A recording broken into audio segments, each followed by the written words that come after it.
తెలంగాణలో స్థానిక సంస్థల ఎన్నికల నిర్వహణపై తెలంగాణ ప్రభుత్వం దృష్టి సారించింది.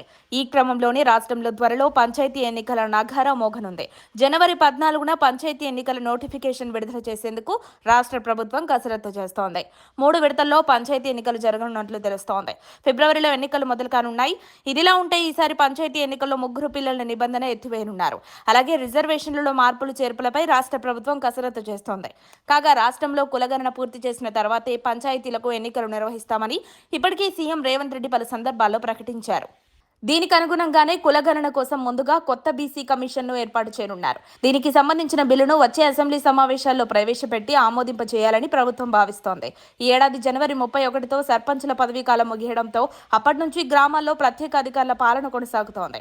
ఈ నేపథ్యంలో తక్షణమే ఎన్నికలు నిర్వహించాలని పలు వర్గాల నుంచి డిమాండ్ వస్తున్నప్పటికీ సుప్రీంకోర్టు ఆదేశాలకు అనుగుణంగా రిజర్వేషన్లను పూర్తి చేసి స్థానిక ఎన్నికలకు ప్రభుత్వం కార్యాచరణ చేపట్టింది.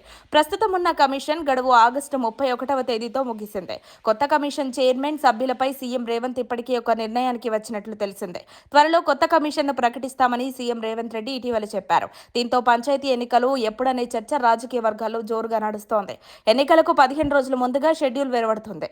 రాష్ట్రంలోని 12,769 గ్రామ పంచాయతీలకు జరగనున్నాయి. మరోవైపు 538 జెడ్పీటీసీ, 5,817 ఎంపీటీసీలకు ఎన్నికలు జరగనున్నాయి.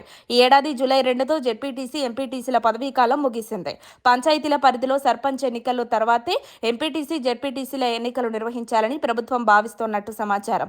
ఈ సందర్భంలోనే చాలా కాలం నుండి సర్పంచ్ ఎన్నికల నోటిఫికేషన్ డేట్ ఎప్పుడెప్పుడా అని ఎదురు చూస్తున్న సర్పంచ్ అభ్యర్థులకు పంచాయతీ ఎన్నికల నోటిఫికేషన్ తేదీ ఖరారవుతుండటంతో గ్రామాల్లో రాజకీయం ఇప్పటి నుండే వేడెక్కుతోందని తెలుస్తోంది.